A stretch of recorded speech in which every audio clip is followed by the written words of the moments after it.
let's make lemonade. Okay. Let's go to work. Go! Fence!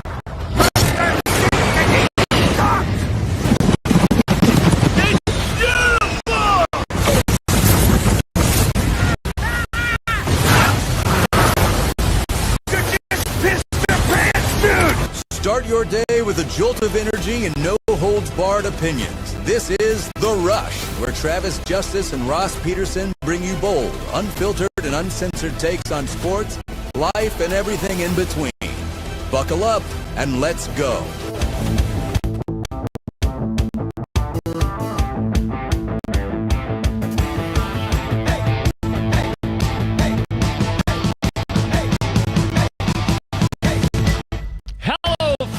Welcome to the Rush Radio Show powered by Willis Automotive. Good to have you along on a Wednesday. If you're listening to the TuneIn app, thank you so much. Watching on YouTube this morning, go ahead and hit that subscribe button. Give this video a like and start leaving your comments in the comment section. And you can follow us on X, Facebook, and Instagram. He's back from his European sojourn. We're going to call it a sojourn. Sabbatical. A sabbatical. 5-day sabbatical. The bad thing about the 5 days, right, is that two of them are basically spent in the air. So you kind of had like a 3-day sabbatical. Okay, so we flew Wednesday. I feel like we had Thursday, Friday, Saturday, Sunday, Monday. We really did have 5 days there. I don't know how that worked. We left Wednesday. Yeah, we did. I had Thursday, Friday. Thursday was a travel day. That's a good point. Got there Thursday, had a little bit of fun. Friday, we walked around. Monday was fantastic, man. Walking, it's become my favorite thing, dude. To see and those cultures at that pace is awesome. Like, for instance, we spent 4 days driving around the island, and I said to Courtney at one point, I said, hey, I just noticed something. You know what we haven't seen for 4 days? A basketball hoop. Oh, my God. I never thought of that.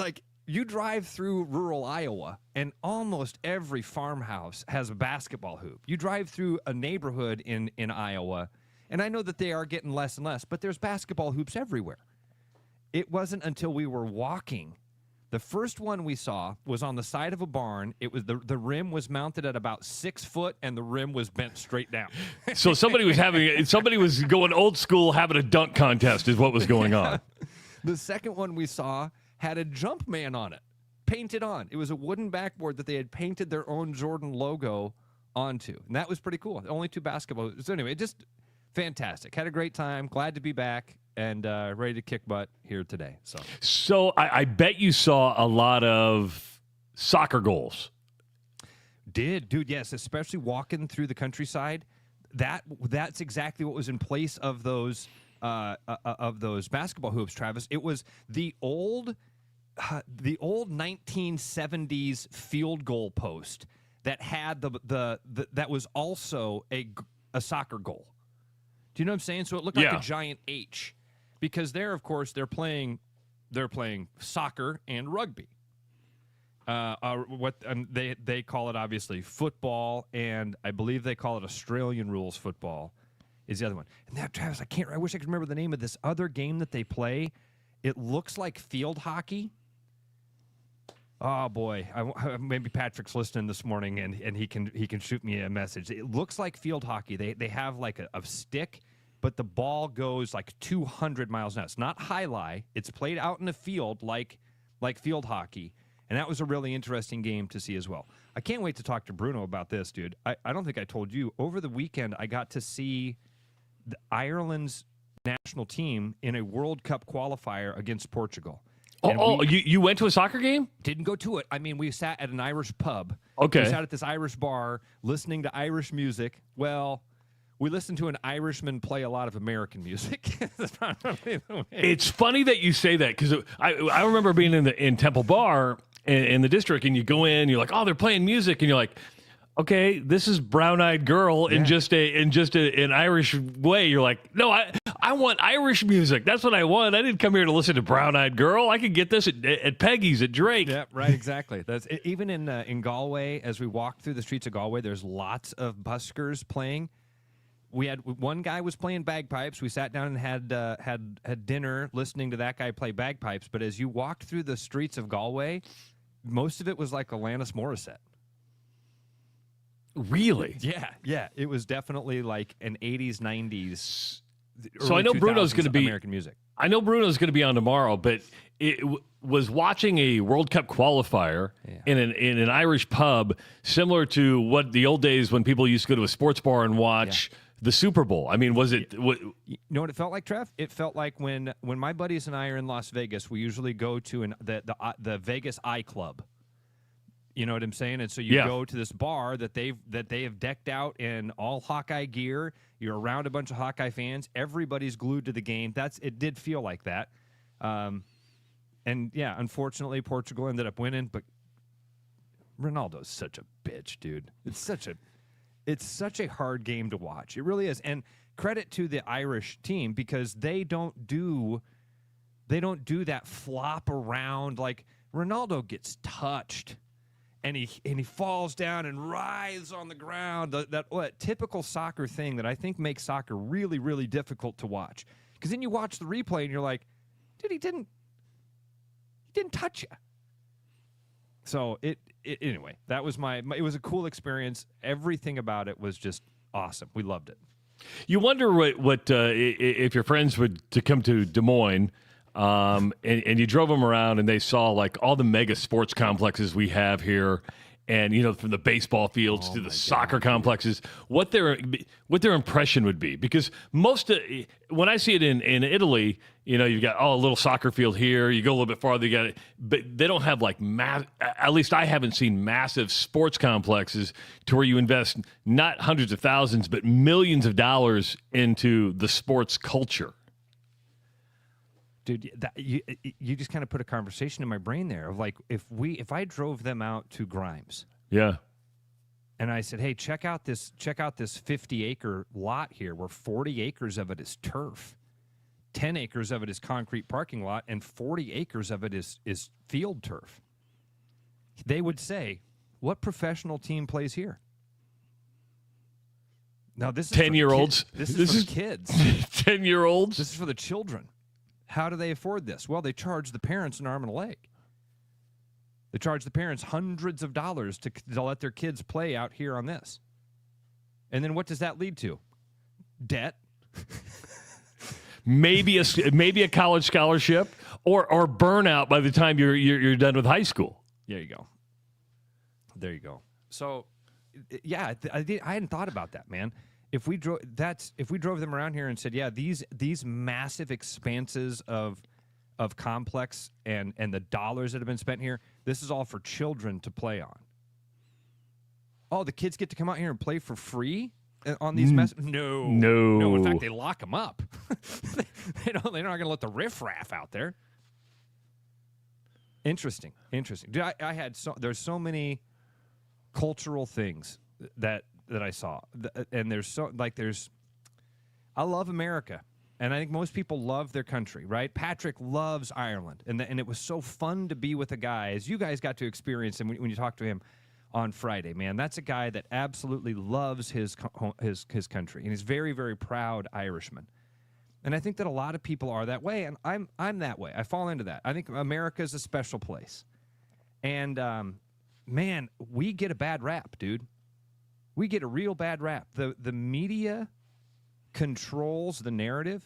We all know that. And in America, I do think we've kind of broken that mold. CNN and Fox News, their viewership is plummeting, while most people are getting their news on X and social media because they know that they can get their own information and decipher it. Or you love to live in your silo, might be the other way to put it. That might be the number one, is to live in a silo. But dude, I tell you what is worse than living in a silo is living at the end of a shotgun. And that's what I feel like Europe gets their information one direction. And it's anti-Donald Trump. It's anti-America. Not even anti-Donald Trump. It's anti-America.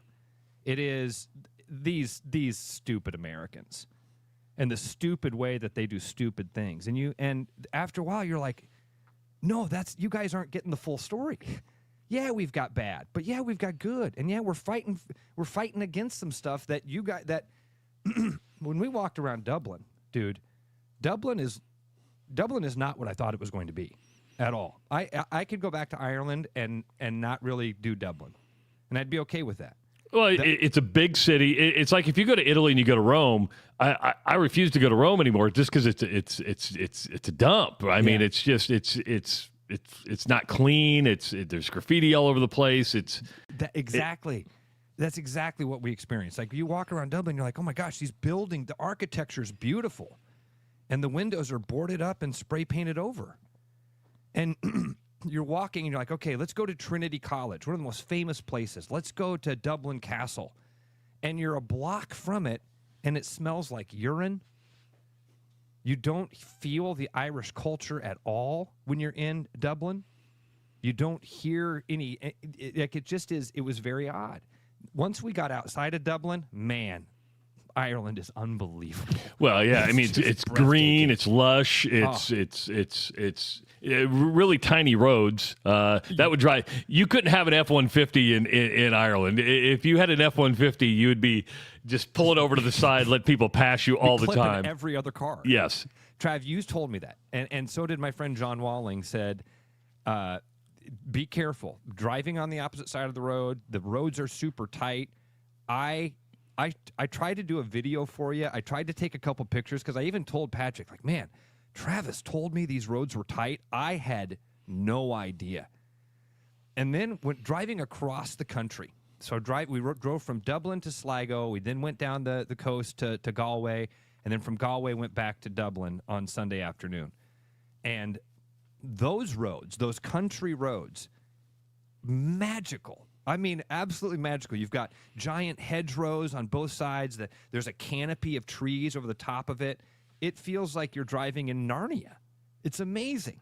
I never thought I'd hear a Narnia reference out of you. But what's scary is you're going 60 kilometers an hour, 60 to 80 kilometers an hour. No road goes straight. There is no grid. The roads all weave and wind and dip and dodge and all this. And then you've got cars coming the other way.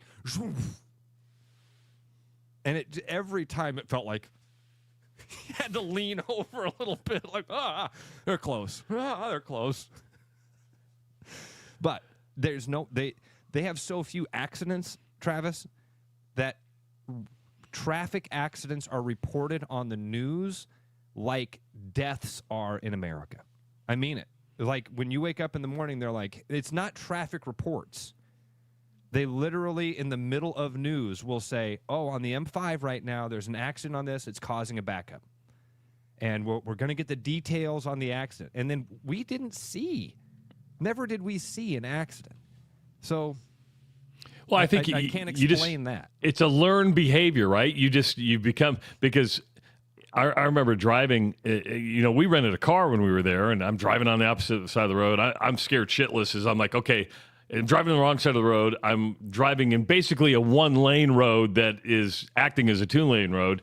And these people, boom, boom, boom. You're like, oh, they're very confident in what they do. Very confident. Like, I just stay on this side of the line. You're going to be fine. Yeah, it was an interesting. I loved it. I can't wait to go back. But I do think when I go back, I'll probably spend more time. We didn't get to see the south part of the island. We knew, being a 5-day trip, you can't see the whole island in that amount of time. You could see Iowa in 5 days. In 5 days, you could see every part of Iowa that you wanted to show somebody. Probably, yeah. In fact, you'd probably run out of shit to show them in 5 days. Yeah, I mean, what parts of Iowa would you not show, right? I mean, you would go up to like Elkader and Dubuque because it's beautiful up there. The south, you know what? South. See, I would disagree with that. The Luss Hills are over there. That's west. But even if you go, I think north. If you've ever been on Highway 20, I think it is, in between like Sioux City and Webster City. Ooh, buddy. Yes, yeah, and I did it because when people ask where are you from, my usual thing is this: right in the middle. We're right in the middle of the states. And so when we went dolphin watching, and I'm like freaking out. Everybody's like, no, we really want to see whales. Why do you care about the dolphins? I'm like, can I show you where I'm from? I'm going to pull up a map of the United States. You see this giant continent here? I live there. See the lake right here? I have trout and bass, okay? That's it. I've got bass, I've got bluegill. I don't get to see dolphin. Now, whales whales are cool too. I mean, I get that, but you see a dolphin. To me, dolphin, whale, all the same. It's just it's a creature we don't get to see. Luckily, every once in a while we get to see a gar, and we're really fascinated by the gar. Okay, it looks different. Yeah, it's prehistoric. The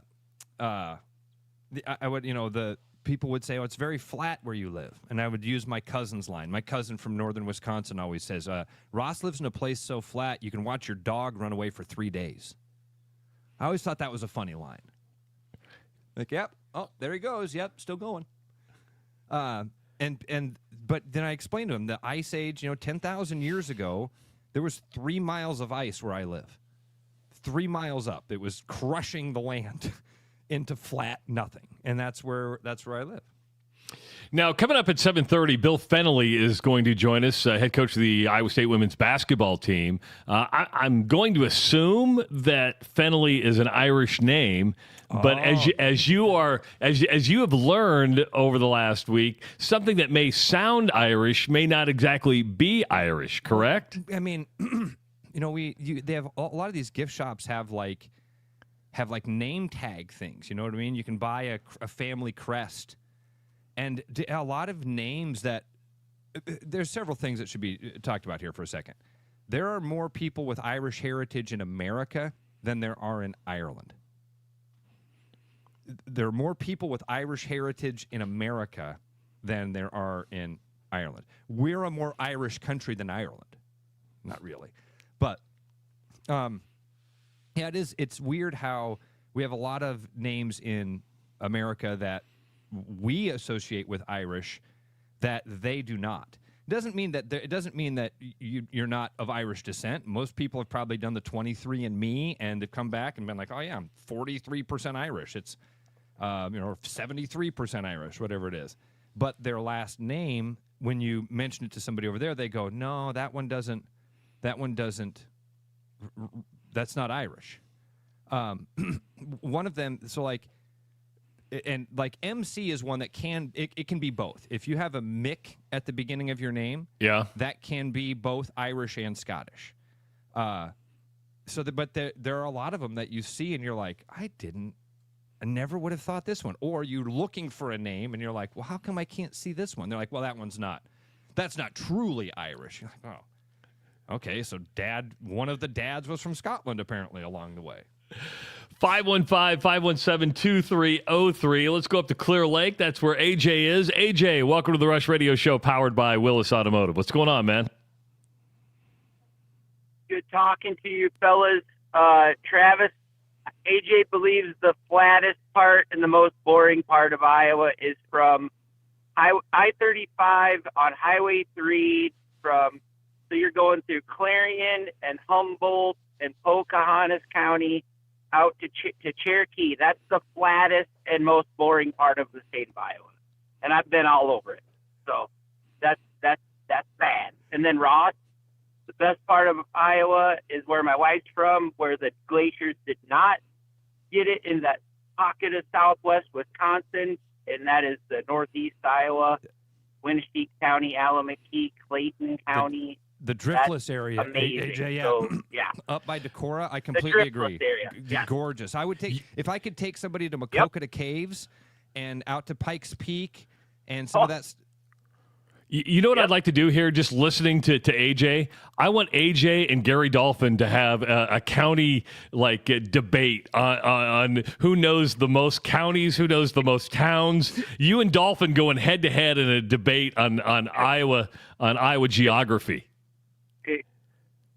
Well, another one, my friends would always give me a hard time because they said I could name about every high school and mascot in the state of Iowa. But boy, when you get to my age by now, I'm not as good because of all the consolidations and the super letter schools, and it's just a lot going on. But I'm on my way to Fulda, Minnesota to do a little hog barn fogging this morning, which Fulda is north of Worthington.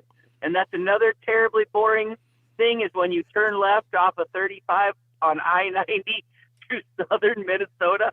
So I will enjoy listening to you guys right up to the end today. So love you both. AJ. Have a great day and go Hawks Saturday night. I'm going to the game, so I'm super stoked with my 74-year-old mother and my 75-year-old father and my son and his girlfriend from Palatine, Illinois, who still goes to Iowa. So here we go. So have a great day. Thanks, Love you guys. AJ. Bye. Thanks, AJ. Have a wonderful week, dude. Wonderful week. That sounds like a banger. Good job. I-80. Dude, how do you not... I-80, remember Haywood Banks, the comedian? Yeah, no. He had a song called the Iowa Interstate 80 song. And he would go, Illinois, Quad Cities... Corn, corn, corn, corn, corn, corn. Iowa City. Corn, corn, corn, corn, corn, corn, corn, corn, corn. Des Moines. Corn, corn, corn, corn, corn, corn, corn. See, I don't think Iowa is flat. And I get the I-35, but when I go across I-80, it's a lot hilly. You got to remember, my reference is going west in Nebraska, which is once you get out of Lincoln, there are no more hills. There are no more hills. Now, when you get from Omaha to North Platte, you've gone up like 3,000 feet, but it's like a foot every mile. Yeah. It's more than that. But, I mean, you literally don't see a hill until the sand hills, and you don't drive through those, right? It's like, so when I go to Iowa City, I'm like, okay, there's hills here. You stop at the rest area, outside of Newton, and it's got the large old stairway up to the to there. But yeah, Several people are throwing in. I forgot the line. He's like, corn, corn, corn. What's that smell? Corn, corn, corn. Oh, man. You did hear AJ say that he's going to the game Saturday in Iowa City. Make sure to listen to the Black and Gold Rush from the Iowa Lottery Studios. Ross Peterson and Tyler Kluver are going to be hosting that night. I have Scare Away Cancer that night, so I won't be joining the show, but it'll be Ross and Tyler Kluver. And guess who called the Black and Gold Rush? Brent finally checked in. Oh, nice. Yeah. I'm assuming he gave you some piece of... He added to the conversation and advanced it in some way, because that's what Brent usually does. He disagreed with Tyler. I forget what it was about, but I said, hey, where have you been? He goes, I've just been listening to the new show, wanted to make sure that it was kind of the same, which it's almost exactly the same.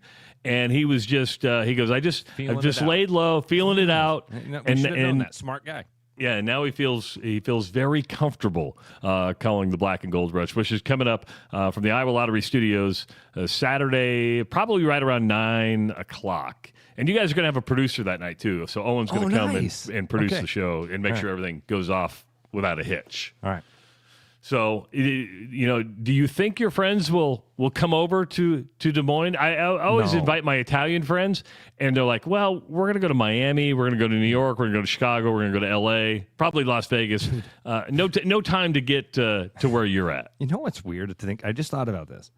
No, I didn't. And in fact, I even told them, if you come to Des Moines, you've made a mistake. Something bad happened. You had to land in Des Moines.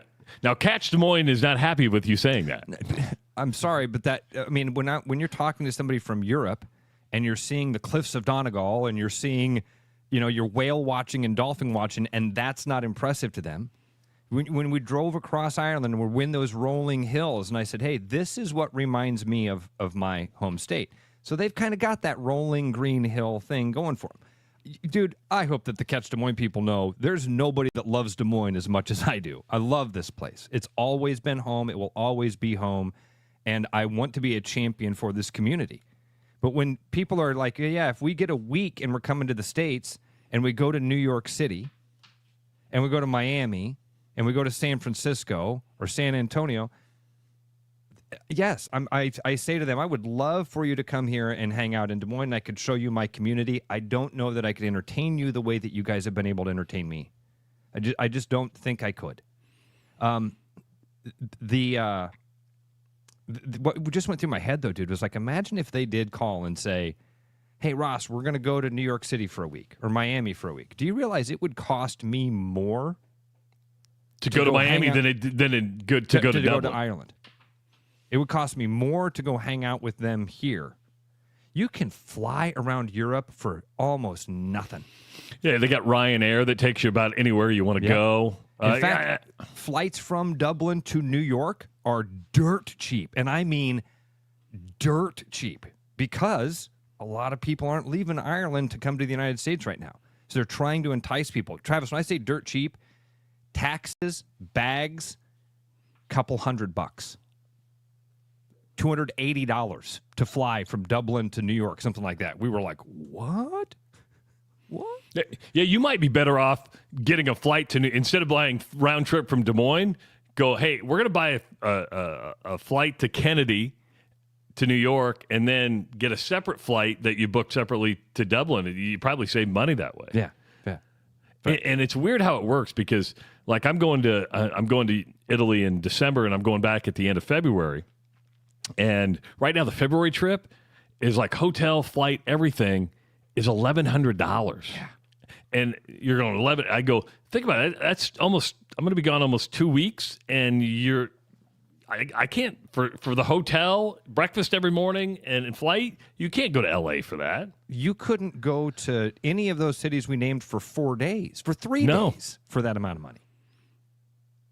Yeah, the only way is if they fly to New York. A lot of Europeans will fly to New York and they'll rent a car and they'll spend like a month driving across the country. You're like, hey, if you're taking I-80, stop for a day or two, and I'll show you the city, and you'll have a good time, and then be on your merry way. Kyle says I'm selling Des Moines short, and it's a great place to raise a family, and I always tell people that too. Where I'm from is a great place to raise a family. We used to have one of the best education systems in the country. I see what you did there. 515-517-2303. Again, coming up in about an hour, Bill Fennelly, head coach of the Iowa State women's basketball team, going to be joining us. Cyclones in the preseason top 25 Associated Press poll. Of course, a lot of firepower coming back. And Bill Fennelly, we're going to catch up on this year's team. Media Day, I believe, is tomorrow for the Cyclone women. And we always got to talk baseball with Coach. It's always fun to talk baseball with Coach. It is the Rush Radio Show, powered by Willis Automotive. The Rush Radio is now on the free TuneIn app, allowing you to enjoy the show on Apple products and Android Auto. Download the free TuneIn app and search The Rush Radio to take Travis and Ross wherever you go. Your house wasn't built for bats, birds, or raccoons, but try telling them that. At Bats and Bugs Pest Solutions, we've been helping Iowans take back their homes for over 20 years. We use cost-effective, eco-friendly methods to solve wildlife and pest problems the right way. Whether it's bats in your attic, birds in the vents, raccoons in your chimney, or moles in your yard, we have long-term solutions. Call Bats and Bugs Pest Solutions today at 515-218-3400, and let's make sure your home doesn't become their home. There's more Iowa in the Iowa Tap Room than you may realize. Housed in a building nearly as old as Iowa itself, the Iowa Tap Room greets you with a harvest of 120 Iowa craft beers on tap from all corners of the state. And the food doesn't get much more Iowa than this. The Iowa Tap Room, all Iowa beer, one amazing place. There's always something new at Fong's Pizza. The patio is open and ready for you, your friends, and an ever-changing menu of tiki drinks. Or try our new noodle dishes alongside your favorite slice. It's all happening this summer at the new Fong's in the East Village. Thinking about buying a home? Get pre-approved in 30 minutes with Gary Presnell at Northwest Bank in Des Moines. Gary offers first-time home buyers programs, VA, FHA, IFA, and conventional loans. Call Gary at 515-975-6767 or find his profile at nw.bank. Member FDIC Equal Housing Lender. You know, Brian, at Central City, we really do have the best selection around. I know. High-quality stuff you can't find anywhere else. Whistle Pig Plantation Rum. Yeah, and over 150 of the best scotches on earth. And a ton of bitters, mixers, and more. You know what we are? High class. Definitely high class, yeah. Make way for the natty. Okay, maybe medium class. Central City Liquor is home of the 10% cash coupon. And the Wooden Nickel program.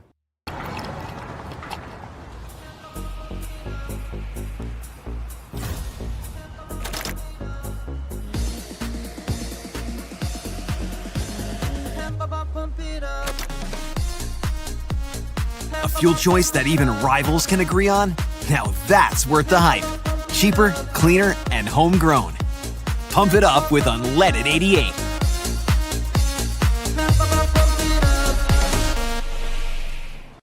After Hawkeye football games this fall, Travis and Ross are right where they belong, with you taking your calls and giving unfiltered feedback. Right after Hawkeye football games, it's the Black and Gold Rush on the rushradio.com, the TuneIn app, and on YouTube. This is Darcy at Willis Chevrolet. When's the last time that you got new tires? From now till the end of November, we are offering buy 3 tires, get 1 for $1. Our extreme savings. Also, if you sign up for a GM credit card, you can get another $250 off the price of the 4 tires. So it's a win-win. Give us a call today, and we can price you a set of 4, or visit us online to set up an appointment at willischevy.com.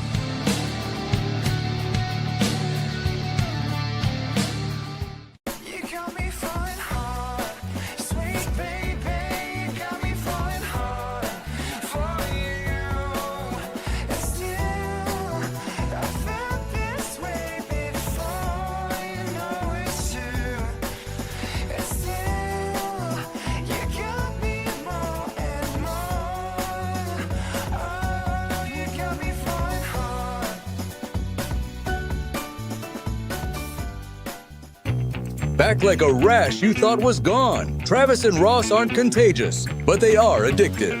It's the Rush Radio Show, powered by Willis Automotive.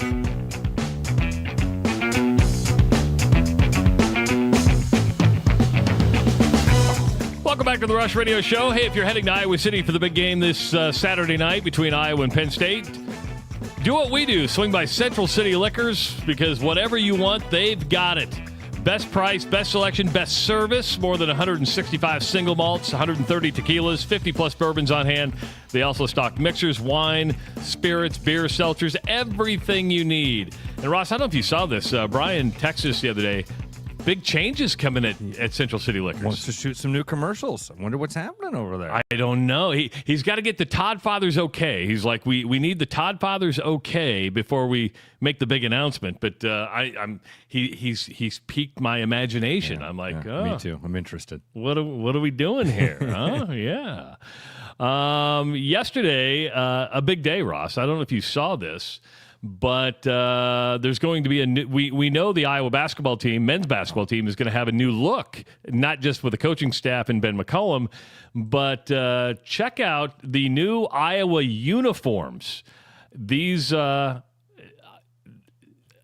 gets excited about uniforms. They're clean. They're kind of classic looking. Your thoughts on the unis? There's like that yellow stripe. Is the yellow stripe the new thing? Is it I think it's just the Iowa is very just kind of bold, and they used to use the script a little bit. I'm not trying to be I promise I hate when I do this, and I'm like, it feels like I'm just pissing on people's parade. People get excited about something, then I come in and go, oh, I don't care about it. I need to see a side-by-side of last year's. The yellow stripe is new. I need help. Guys, I'm not a fashion guy. I never pay attention to what people are wearing or what. I don't know. I don't know what is different there. Now, I would say you and I are kind of different. I mean, are the same, but different from a lot of people. We see it in football all the time. People get geeked about uniforms. Why is it that people get geeked about uniforms? I don't know, Trav. Is it because they can buy a new jersey? Is it because I don't think that's it. I mean, no, I don't know. I don't think people are racing out to buy. I don't know. Maybe that's part of it. Like, I can put something new in the closet.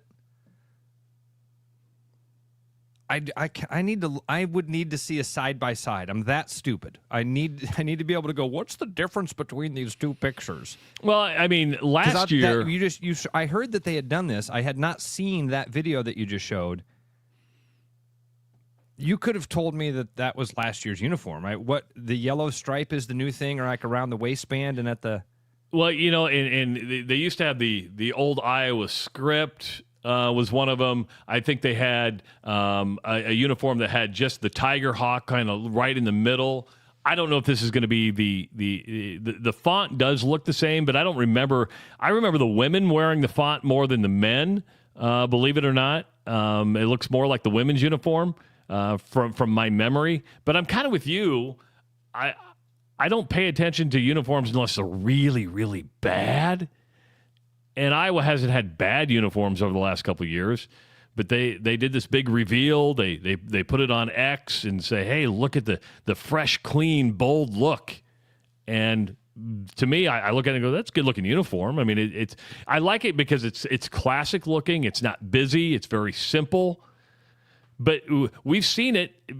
I mean, believe it or not, fashion apparently is big with athletes. I mean, Iowa State fans, they'll go back and forth over whether the Cyclone script or the I-State or, oh, my God, they're wearing black, all sorts of things. Fashion has played its way well into the college sports realm. There's no doubt about that. Travis, can you play the video for me one more time? Because some folks are saying some things that I need to try to see again. Like the Tiger Hawk is in an odd place on the short there. On the shorts. On the leg. Okay. But otherwise, you got the Nike swoosh, you've got the Big Ten logo, and you got the Tiger Hawk that's not as profound, should we say? I did pull up the last year's jersey, and again, it looks to me like the biggest difference is that the black, yellow, black on that border. Kind of looks like an old school Michigan jersey. You know, I've seen where some people say that, like, man, this looks like Michigan.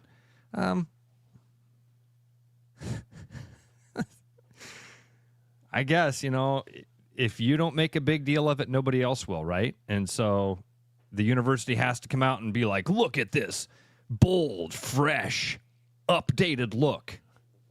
Clean. We've gone Cracker Barrel. We've gone full Cracker Barrel. They throw all these other adjectives at it, right? Yeah, check out how innovative we are. New look, new coach, new style. And I'd love to know Ben McCollum. Maybe next time we get him on, we can ask him, like, how much input did you have on that? Is this something where Ben McCollum shows up and says, I want to have a different look on this?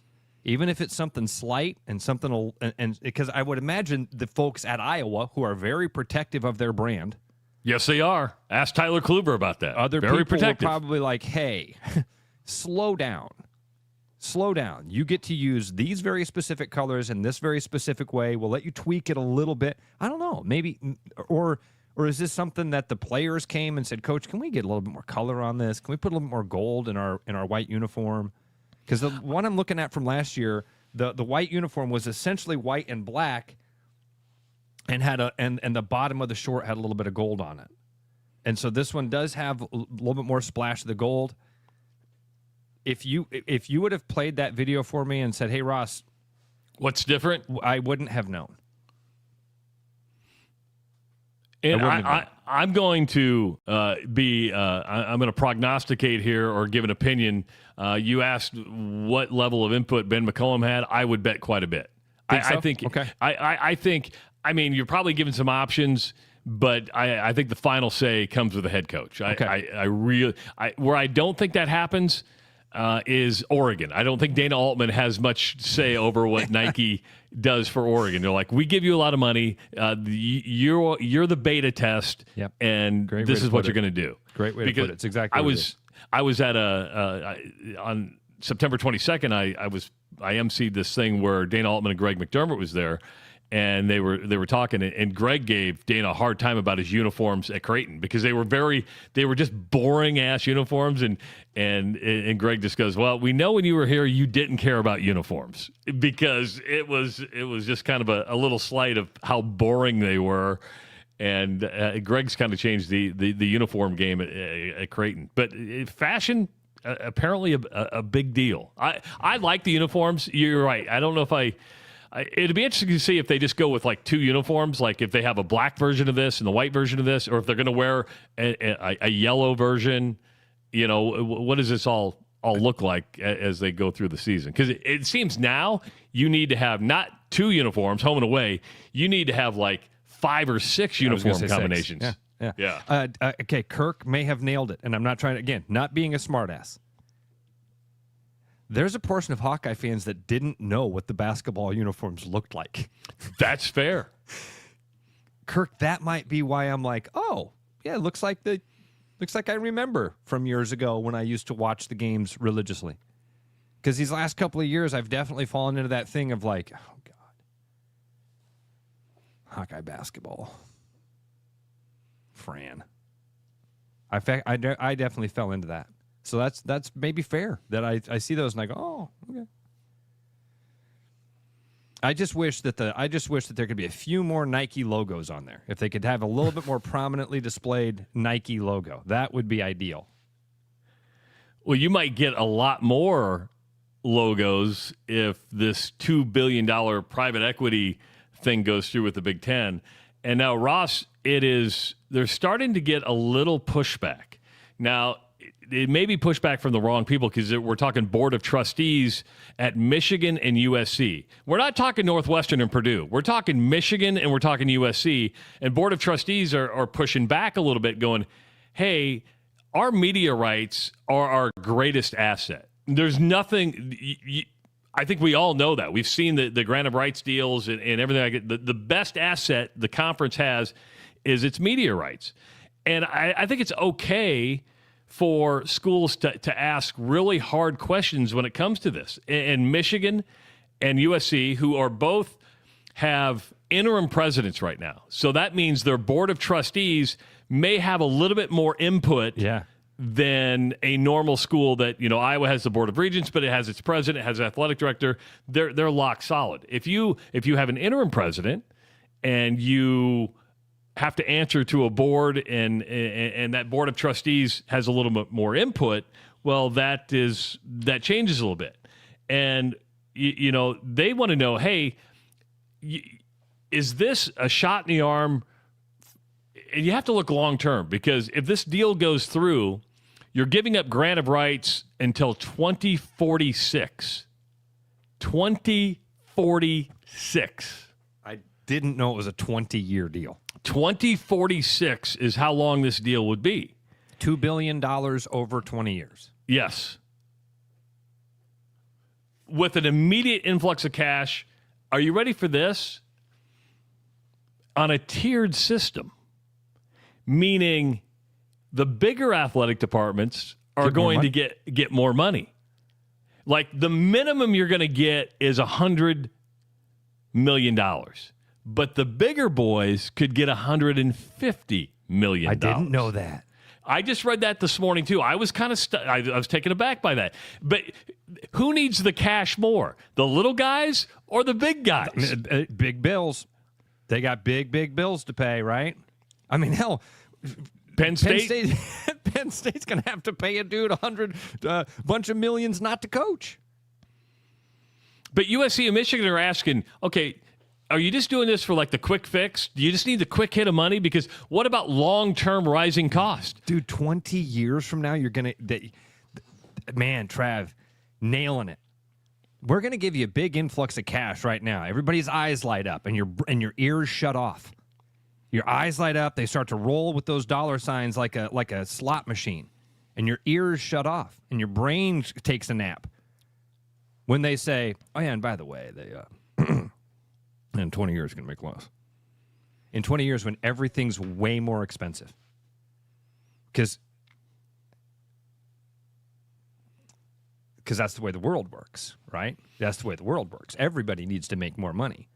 Everybody gets to make more money next year than they did this year, right? No. Us out here in the private sector that are self-employed, no. We're not guaranteed raises. We're not guaranteed any of this stuff. But the cost of living is it's cost of living, because of all these other union contracts that exist in the world that make the world more expensive just by sheer magnitude of days gone by. Trav, I didn't know that. Those are two things that should absolutely make these institutions of higher learning that should be filled with very smart people making these decisions. Same people that made the decisions to pay people millions of dollars not to coach. I'm glad that USC and Michigan, who I'm assuming are actually two of the ones that would benefit the most from it, because when you talk about that tiered system, they're going to be up there. They're not going to be the Northwestern, Purdue, Indiana. they're going to be the ones that cash the big checks. And I'm glad that they're the ones that are saying, wait, hold up, something ain't right here. Or at least don't jump because it's just shiny. And they're not saying, hey, we're fully opposed, but let's ask longer questions. Long-term rising cost. You're giving up your biggest asset for 20 years. That's a long time to give up your biggest asset. It has also come out that, I read this morning, that 10% of the equity of the investing group is the University of California pension system. Wait. Because that's a system that's broke. I've been told that. That's the University of Cal system is, again, I think we get lied to a lot about some of this stuff. I really do. I think that Sean hits it right. Devil is in the details, man. And the devil is not only in the details of this deal, devil's always in the details of this stuff that we hear. These university systems are broke. These athletic departments can't afford anything. Need your money. Need your money. But your pension system is looking to make more money. And I had this conversation the other day. Who really think $2 billion is undervalued? Like there's a reason private equity is going $2 billion. Okay, it's like undervalued for a 20-year deal. And I may agree with that. Seems like that. Yeah, I didn't know it was a 20-year deal, Trav. Yeah. I guess when you said this, again, I'm guilty of that same thing I just said of like, ding, $20 billion. When you first said $2 billion to me for private equity, I did exactly what I was saying. My brain shut off. My eyes started to roll with the dollar signs. I was like, damn. Well, of course they're going to take that. These guys love money. They're money drunk. Of course they're going to sign that deal. Very smart for USC and Michigan to stand up and go, hold up. Hold up. We give up what? For how long? Dude, that's remember we talked about the ACC deal. As all of this grant of rights conversations and realignment started to happen about 5-10 years ago, people started to look around and go, oh my God, the ACC is screwed. Well, how's the ACC screwed? Because they signed a crappy deal for a long time. Time. It's not the money that's going to kill them. It's the length of the contract that they signed that's going to kill them. You can't renegotiate it. And now this is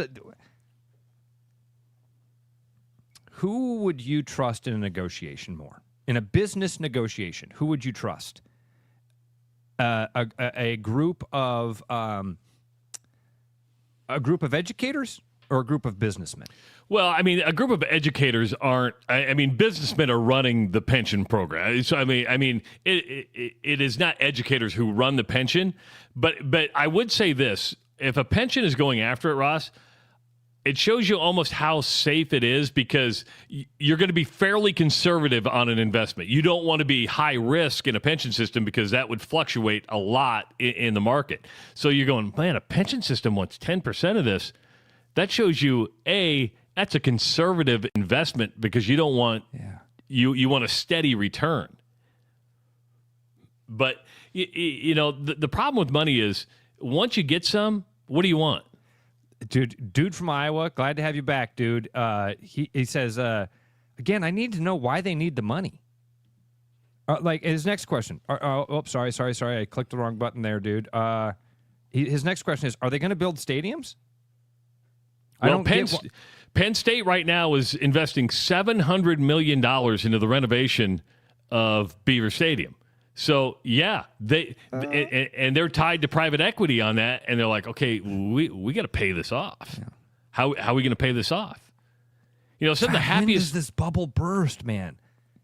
Not for a long time. You're right. If pension systems have made mistakes in the past. Yes, they have. And I need to do some research because, man, I swear I heard a few years ago that the Cal University system, which is not just Cal Berkeley, it's not just UCLA. There's UC Santa Barbara, UC Santa Cruz. There's a whole bunch of them. UC Long Beach, Irvine. Thank you. Yeah, there's a whole. I remember hearing a podcast a couple years ago about endowments that exist around, and the Cal system was broke. They weren't sure how they were going to be able to pay their pensions and pay all this stuff. They were broke.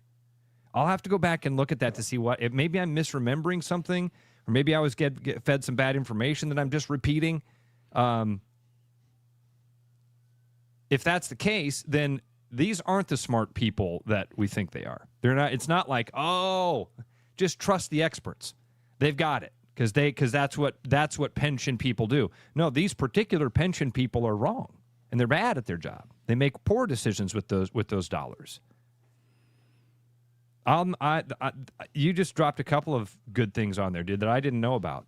20 years is way too long. 10 might be too long. The world's going to change quickly. It is. It changes under your feet. And Driftless is saying, I'm confusing the pension system with the university system. Yeah, I would agree with that. I mean, I'm conflating the two. I'm putting the two together as one. Michigan and USC kind of like the pension system being involved because that's just a pension system. Private equity you answer to. You sell that, you give away that asset, you're answering to private equity. Again, I think this deal goes through. I think somebody said it earlier, the devil's going to be in the details. Yeah. And unintended consequences. There's always unintended consequences. Even when we push for stuff. When you and I were we were pushing for players to get paid, we both said we were pushing for a transfer portal. There's gonna be unintended consequences, and you got to prepare for those. You don't even know what they are. You just have to know, hey, when we get into this thing, we got to be malleable. We got to be able to move around some of these hurdles that we don't know are going to come flying at us. A new thing that came out, because we brought it up with Brad Heinrichs on Monday, and that was part of the deal that I read today was like local teams would get to keep their local radio rights and other sponsorships. So that's good, right? Because you don't want to give everything to a national scale to where everything is the same. So there would be some local autonomy there. But again, to me, and I know, I want to believe that, they do their homework and they want to protect themselves, but there's always something you don't anticipate. And the tiered system is interesting. I know you like to say I'm smart. I'm not a very smart guy, and I need to just say some things out loud here, and then you guys and the listeners that are more astute in this stuff can help me out. When I used to play fantasy sports, and I had Brett Tomko on my team and Hanley Ramirez, and a guy would call me and say, "Hey man, I really want to trade. I really want Hanley Ramirez. I really want what you have, and I'll give you something for what you have." My first instinct was always like, well, wait a minute. This guy's done more research on this than I have, and he's doing this so he gets the better end of the deal. He's not presenting something to me to help me out. He's trying to get something from me that will help him. These are smart businessmen. You've said it. And they're showing up and saying, hey, we want your stuff. We want your stuff. We're going to give you something for your stuff. Your first instinct should be like, well, wait a minute. They're going to get more back. They want this because this is a benefit to them. So how does me giving this thing up to them that definitely benefits them? That's the first thing. We know they've presented this because it benefits them. How does it benefit me? And it appears to me that the thing is, well, the benefit to you is cash now. We're JG Call Wentworth. 1-800-CASH now. 1-800-CASH now. We are JG Wentworth, baby. We will give you cash now. You just give us this thing that's going to pay off a lot more over that time. And we're going to feed pension funds, and we're going to feed retirements. We're going to feed all this stuff that right now we can't do it right now. But if we had your thing, then we can survive and we can make money. There can be a return on our investment, as Hawkaholic says. Well, I think... So where am I wrong here? I don't think you're wrong. And here's the scary thing about being the first. And I'm going to go back to use the ACC and its grant of rights deal. When the conference realignment was taking place, their reaction was, let's sign this long-term deal to 2036. We've got everybody locked in. And then they realized, we undervalued our product. the biggest brands in our league, Clemson, Florida State, maybe even in North Carolina from a basketball, are getting undervalued from their brand level. And so the Big Ten and the SEC and to the Big 12 to an extent said, well, we're not going to go that far in. We're not going to go to 2036. We're going to go to 2026. And then we're going to go to 2030 or 2032 and not do such a long-term deal, because all of a sudden you had Florida State and Clemson suing the ACC going, hey, this is not fair. We're stuck in and cannot renegotiate until 2036. We're going to fall even farther behind. And so the SEC could be sitting there going, let the Big Ten make the first move. Just let them make the first move. We'll see where the flaws are, and we'll come in and get a much better deal, more money, maybe a shorter-term deal.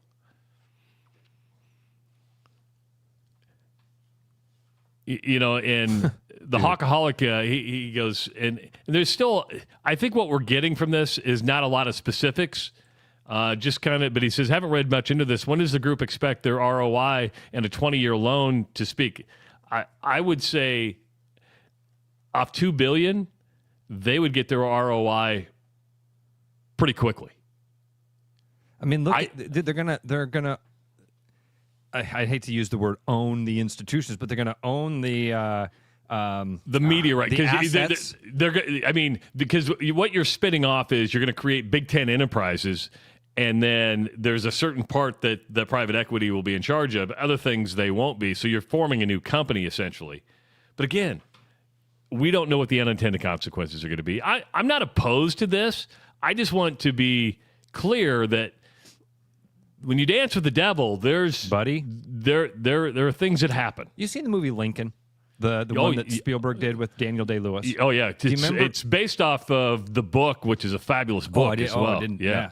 Remember how Lincoln convinced a bunch of the Democrats to vote with him? Remind me again. He bribed them. He bribed him. He went to him and he said, hey, if you vote with me and end slavery with me, I will give you a position in my cabinet. I've just won re-election. I'm going to have to appoint a whole bunch of new people, and I will give you those positions. He lobbied them. That's what a lobbyist does. A lobbyist goes in and says, hey, make this deal with me, and I'm going to sweeten your pocket. I wonder who the decision makers are in the Big Ten here. Were USC and Michigan posturing? Are USC and Michigan standing up and going, hey, if we pretend to be against this, we'll get our pockets greased? There will be backdoor deals for us. They'll come to us and say, all right, you guys are right. You caught us. We were trying to scam you. So here's the deal. We'll just go scam the other 14. We're going to sneak you guys. We're going to give you guys these cabinet positions. Maybe. Maybe not. And then you have Iowa to sit back and say, well, we thought this was a good deal. Oh, wait. Yeah. Yeah, it's the that line from The New Vacation. You're getting $50,000? You're getting $15,000? You guys are getting paid? 515-517-2303. We got an hour in the books. Got an hour to go. Bill Fennelly going to be joining us at 7:30. It is the Rush Radio Show powered by Willis Automotive. The Rush Radio is now on the free TuneIn app, allowing you to enjoy the show on Apple products and Android Auto. Download the free TuneIn app and search The Rush Radio to take Travis and Ross wherever you go. You've got enough on your plate, so when it's time to reset, grab a Fresca. Bold citrus, zero sugar, zero caffeine. Just clean, crisp refreshment that never goes out of style, whether it's post-work, post-gym, or just a break from the noise. Fresca's got your back. Pick up a Fresca at your local retailer today. Your house wasn't built for bats, birds, or raccoons, but try telling them that. At Bats and Bugs Pest Solutions, we've been helping Iowans take back their homes for over 20 years. We use cost-effective, eco-friendly methods to solve wildlife and pest problems the right way. Whether it's bats in your attic, birds in the vent, raccoons in your chimney, or moles in your yard, we have long-term solutions. Call Bats and Bugs Pest Solutions today at 515-218-3400, and let's make sure your home doesn't become their home. Trick or treat, candy to eat, Get your car some brand new feet. Until the end of October, you can buy 3 tires and get 1 for $1. And we're also still doing our $25 off battery install. Scary good deals. All those treats, and you don't even need to show up with a joke. Give us a call or head online to willisinfinity.com.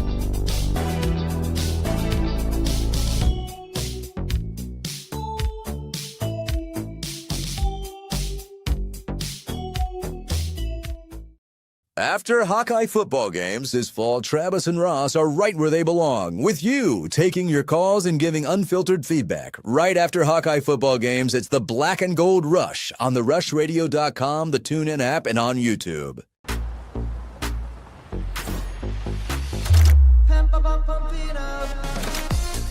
A fuel choice that even rivals can agree on? Now that's worth the hype. Pump it up with Unleaded 88.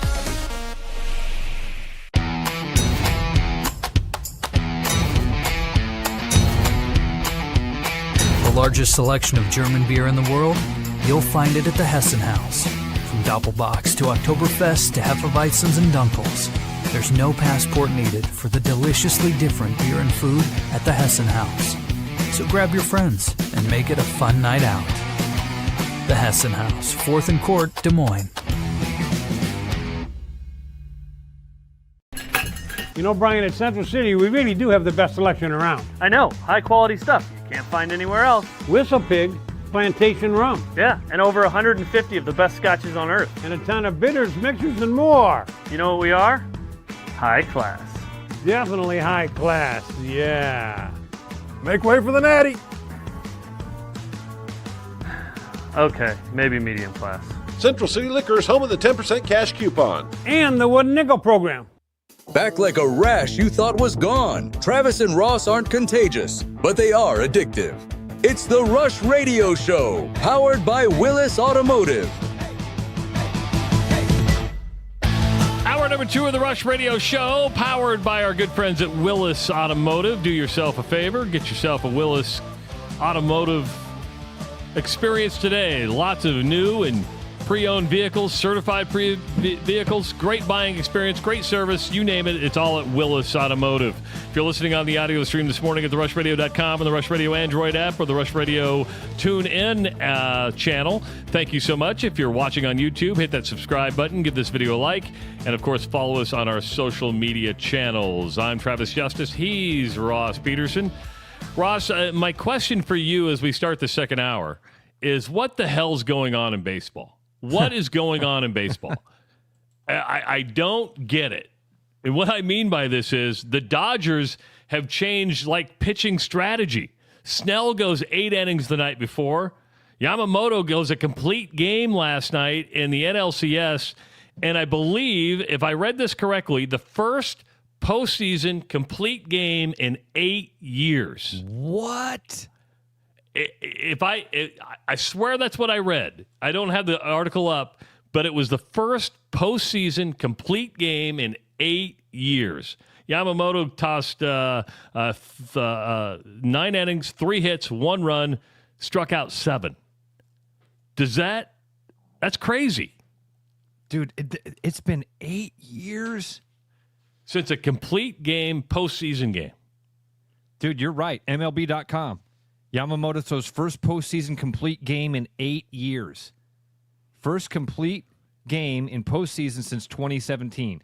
That's not just NLS or NLCS. That's not just the Dodgers. That's the first one in baseball in 8 years? What? And Snell went 8 innings the night before, which was his second longest outing in his career besides the no-hitter that he threw. So Snell throws 8 innings in game 1, his second longest outing of his career. Yamamoto comes in game 2, goes a complete game, first postseason complete game in 8 years, which throws every conventional wisdom of what we've seen in pitching over the last several years out the door. You're like, we've reached the point where, we can ride these arms a little longer now. We're not going to play the statistics. We're going to go with the guy that's throwing gas, getting guys out, and keeping that, not mess that momentum up. I like it. I think it's something that baseball has missed. Is that I don't even know what word to put on that. That continuity maybe of a starting pitcher gets out there and gives you all he's got, and I think that there's something that we all respect in that.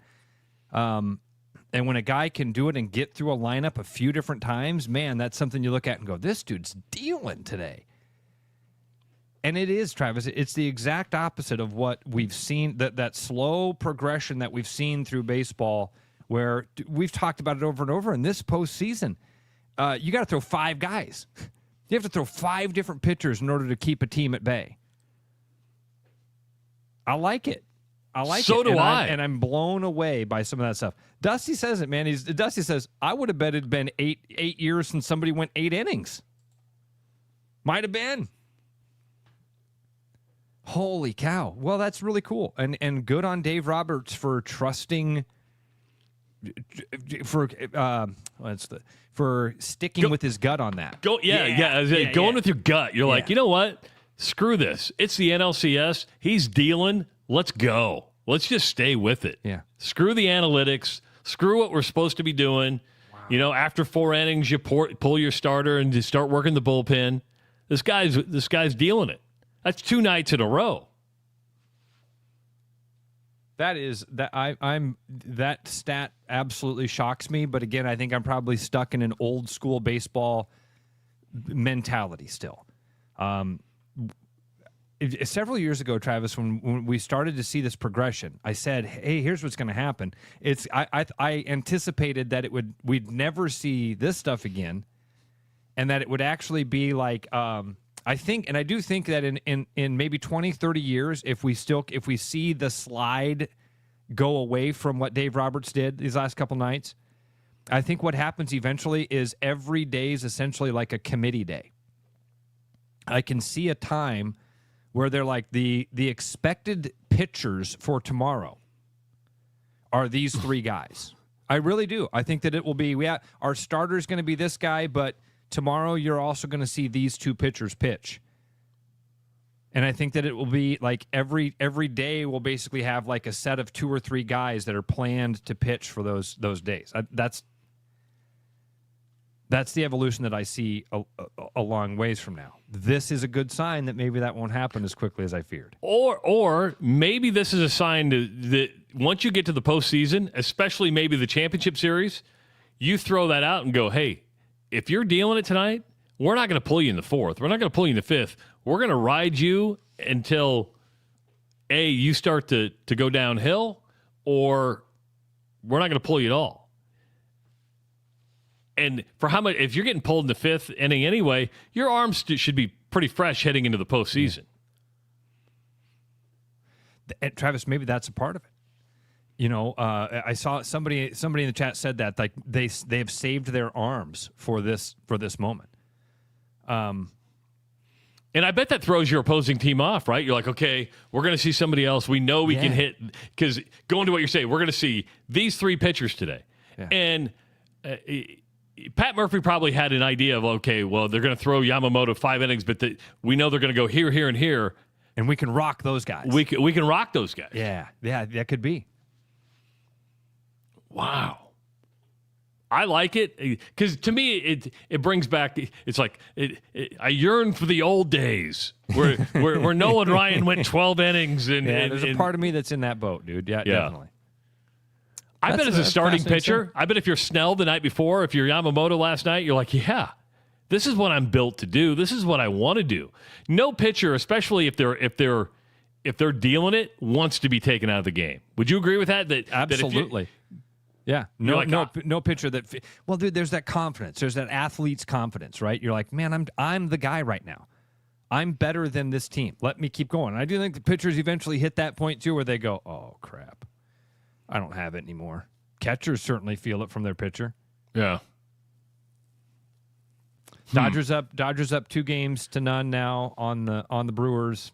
And Seattle's up 2-0 on Toronto. So the road team wins both of the games. So you got Seattle in control. The game 3 is tonight in Seattle. The Dodgers are up 2-0 on the Brewers. it's almost now like, I need a road team to win to get interested again in the championship series, or it's just wait till the World Series to watch the Mariners and the Dodgers. It kind of feels that way when a team goes up 2-0, but especially when they've won the 2 on the road. Yeah, it definitely has that feel of like, okay, well now it's inevitable. I hope one of these teams can put up a fight and actually make a run on it. If I told you one of these teams is actually going to come back and make it a series, which one I would say it's going to be Toronto. Boy, Seattle's look good. And they put up 10 runs on Toronto. I mean, they score runs. Brewers had the best record in the National League, didn't they? Yeah, they did. Yeah. And matter of fact, these 2 games, I think, were the first 2 they'd lost to the Dodgers all year. Oh, really? Okay. Yeah. Well, then I should give them more credit than I have. A lot of this happening in the chat. A lot of, I'm sick of the Dodgers. JT says anyone but the Dodgers.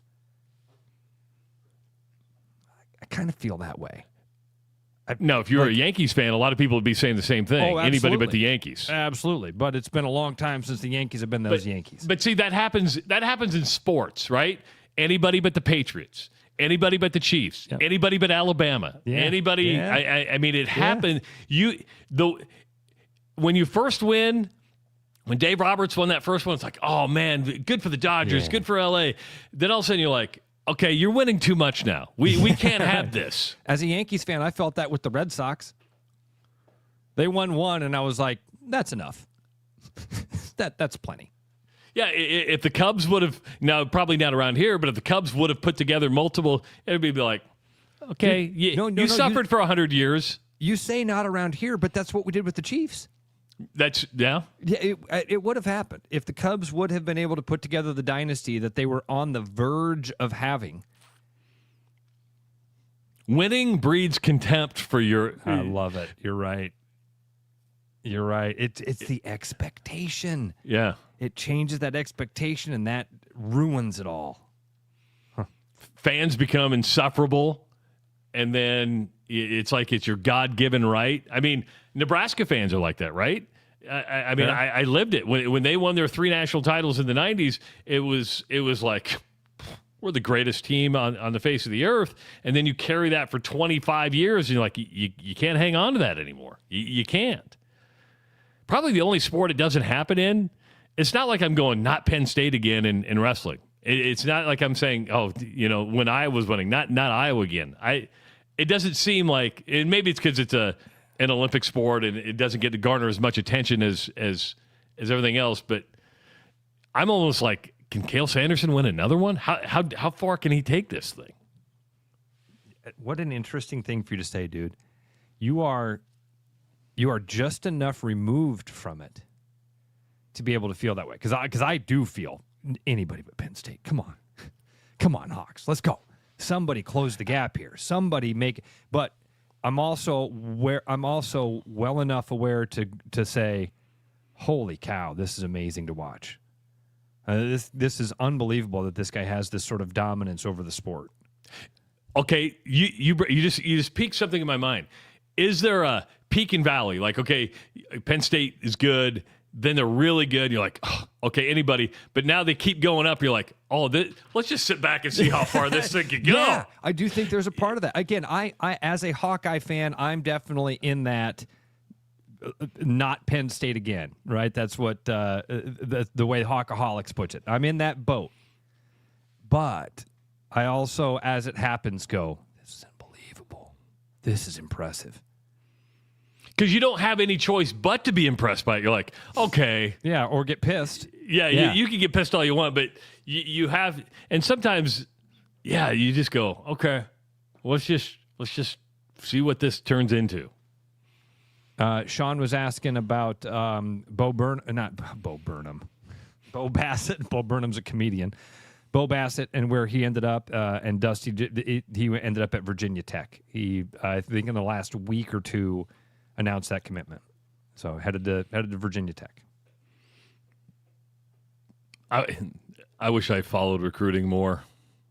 Yeah. No, I really this don't. Is why this is he's another one of those examples of why you don't get out over your skis about a kid before he actually puts on your uniform and competes for you in something that matters. He's a great example of it. And fans should learn from that and go, oh, man, I spent all that energy and all that ink and all that time following it and paying attention to it and rooting for it and getting my hopes up. And now he's not even a Hawkeye. Don't get excited. And this comes with, Jan Jensen's had some success on the recruiting front. All this, and with any school, don't get excited about any player whatsoever until they are in uniform, on court, on field, actually playing for your team. Yes. That's the only time you can get excited about a player. Yes. Because until then, it's all deals are hope. off. It's all hope. It's the window dressing. You're walking past the window going, oh, that looks interesting, and you walk inside, and it's not that store. Oh. This is like, when I see, I've narrowed my choices down to 5. Okay, I've got my social media, meme and GIF ready to go to announce it, and then later on you change your mind. What changed your mind? Money. Yeah, well, I decided I didn't like that hat.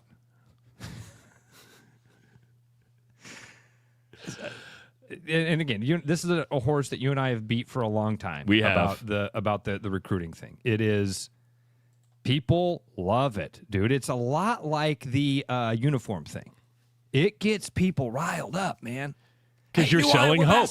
New Iowa basketball uniforms are here. You feel like Navin R. Johnson from The Jerk? The new phone books are here. We've got somebody. We've got new uniforms. I'm somebody now. I get to spend... Now the world will recognize how cool we are because we put a yellow stripe on our uniform. Oh, my God. I'm going to go on social media and I'm going to tell everybody how amazing we are. We got this kid, this 17-year-old has agreed to come to Iowa. Oh, he's not here anymore? Oh. They're going to look good in this. I love the people. Please respect my decision. With that being said... Through much prayer, God, in the guidance of Jesus Christ. Yep. There's the playbook. That's the moral high ground. As soon as you invoke Jesus Christ, the moral high ground has gone as high as it can possibly go. Yeah. You're trying for it. Yes. It's a tactic. Yes. Yes, exactly right. Is it true? Sometimes it's true. Propaganda can be true. Tactics, while also effective and snotty and side dealing, can also be true. Can you pray about something, feel an answer from that, and then say, walking through my faith journey, these are some of the things that I've realized. This might not be the place for me. I'm 17 years old. I'm 18 years old. I made a decision that I'm starting to think now might not be the right decision. Yes. Is it still a tactic? Yes. I would like to think. With that being said, after long conversations with my family, in deep prayer, it's a playbook. I know people get sick of me talking about it. It's happening right now with this DMPS thing. I'm seeing it all over and loving it. Maybe I should have done that when I quit KXNO, because all I said is, they fired my buddy, I'm out of here. I should have said, after deep consideration and prayer with my Creator, I've decided to, move on elsewhere to reunite with my buddy. All I said was, they fired my buddy, 2 of my buddies, I'm out of here. See you guys. And I took a lot of shit for that.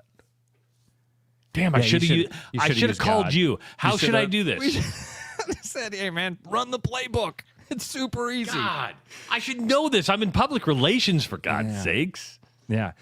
So this is, like Travis, I've posted some things saying, hey, I don't like this bond referendum thing that's coming up. I think that there needs to be more accountability. I think that there are other steps. And people come at me and saying, I wish you would vote for the kids. That's a tactic. That's trying to guilt somebody into that. In fact, now what they're doing is basically blackmail. Because now they've come out and said, okay, here's the deal. You don't pass this thing, we're going to ruin it. We're going to ruin it. We're going to fire your family and friends. If you don't give us your money, we're going to fire your family and friends. And we're going to make your schools even worse. And it's your fault. Not the people that run it. Not the people that have had your money and have taken this system from one of the best in the country to failing. Not that. No, it's your fault because you won't give us your money. How dare you not give us more of your money while we play politics with your kids? It's blackmail. And it's also another phrase for the tactic is moving the goalpost. Travis, you always talk about that book. Who moved my cheese? Who moved my cheese? I was chasing this cheese, and all of a sudden I got to where it was supposed to be, and it's not here anymore. Because they keep moving the cheese. They are moving the goalposts, teleporting them to different parts. As you try to hit the goal and say, hey, let's have this conversation, they go, oh, no. We don't want to have that conversation anymore. We're not going to have this conversation. Oh, okay. And again, I love pointing it out. I love being able to say to people, oh, this is a tactic. In fact, this is the name of that tactic. This is who created that tactic. This is a Saul Rushdoony, or Saul Alinsky. This is a Rushdoony tactic, the politics of guilt and pity. You mentioned, Saul Alinsky had Rules for Radicals. That was his book. Then Rushdoony wrote The Politics of Guilt and Pity. And they are playbooks for political conversation. And these are all tick, tick, tick, tick plays. That's and you're well rehearsed and well versed on those. And I know I beat people up with it all the time, but man, it's like, oh, this is one of the things I understand. When you it's like it clicks with you when you read it. You're like, oh, I know that. Yeah. And by the way, it happens in and we were just talking about the sport. It happens in every industry. Probably happens in sports more than you even realize. Yeah. Then you go, oh, look at that. They just played the playbook. Yeah. You know, it's not a 34Z trap. It's a Saul Alinsky playbook one. Saul Alinsky, Rushdoony. It's a bunch of them. Of course, Iowa is going to play Penn State this week. Penn State's in disarray. They fired their football coach. Still a talented team. I think it would be foolish not to say this team is talented. But Kirk Ferentz yesterday, if you go back 15 years ago, I mean, seriously. I mean, Kirk's been there, 27 years now? You go back 15 years ago, there'd be Iowa fans panicking about Kirk Ferentz taking the Penn State job. That's a great dude. Absolutely, Penn State was the job that people were worried about opening up. Yeah, and if that ever happened. Yeah, obviously not going to happen now. But he discussed a little bit about the firing of James Franklin, and a very, very thoughtful, should we say, very Kirk Ferentz-esque like answer when it comes to what happened to James Franklin. It's just a sign of the times. It's the world we're living in right now. It's unfortunate in a lot of ways, I think, but it's just the world we're living in. It's not going to change. In fact, it's going to change. It's going to keep getting more aggressive. So I think, I just think we live in reactionary times, me personally, and I understand that. I'm not being accusatory or judgmental at all, but we live in reactionary times. So I learned a lot when I was in pro football, 6 years wise, about football and about other things. And I guess maybe that, helps you down the road a little bit. The other thing I'd point out real quick, I haven't heard anything about graduation rates in the last 4 days. So again, it just illustrates where we're at right now, and it's unfortunate. 4 days. 4 days. How about 4 years? I haven't heard a coach talk about graduation rates in 20 years. I'm kind of with you. I'm very much with you. Travis, you and I have asked Division I coaches this question. We used to hear a lot about players being academically ineligible. We don't hear about that anymore. We don't ever hear a coach brag about graduation rates. And then we should be, because we're going to chat with Coach Fennelly here in a little bit. What we're talking about here is more of Division I football. Yeah. He mentioned the reactionary times. What has caused reactionary times? We started this hour talking about it. Money has caused reactionary times. Money and lots of money and how to keep up. And when you're Penn State, you're like, well, the money is causing the reaction of we need this. Another question. I want to get Coach Fennelly on for this because. Well, I tell you what. Let's take a break early, and we'll do. Okay, so I want to give him, in case he's listening, I want him to be able to prepare for this. What is it about Iowa, the state of? Am I crazy in thinking that we're somehow insulated from this? We've got guys like Coach Fennelly. We've got guys like Coach Ferentz that have been around for a long time. Their hair has gotten a lot grayer in the time that they've been here. He's watched amazing changes happen underneath his feet. Amazing changes from not even the stuff inside of Ames. I mean, globally in the college sports world. Why are we not as reactionary here in the state of Iowa, or are we? And I'm just confused by it. No, we'll bring Coach Fennelly on when we come back. Just a quick 3-minute break. It's the Rush Radio Show powered by Willis Automotive. I'm loving these wooden nickels, Brian. Yeah, I suppose everyone is catching on. Just spend $20 to get a wooden nickel. It's 25. Collect 10 and add up the savings on your next purchase. Some of these are worth $5. That could be huge. I know, right? That's why you have to spend $20. It's 25. Collect 10. It's like money back to you. Spend 20, you get another wooden nickel. It's 25. Collect 10 and add up the savings. It's huge. Central City Liquors, home of the 10% cash coupon. And the wooden nickel program. It's huge. This is Darcy at Willis Chevrolet. When's the last time that you got new tires? From now till the end of November, we are offering buy 3 tires, get 1 for $1. Our extreme savings. Also, if you sign up for a GM credit card, you can get another $250 off the price of the 4 tires. So it's a win-win. Give us a call today, and we can price you a set of 4, or visit us online to set up an appointment at willischevy.com.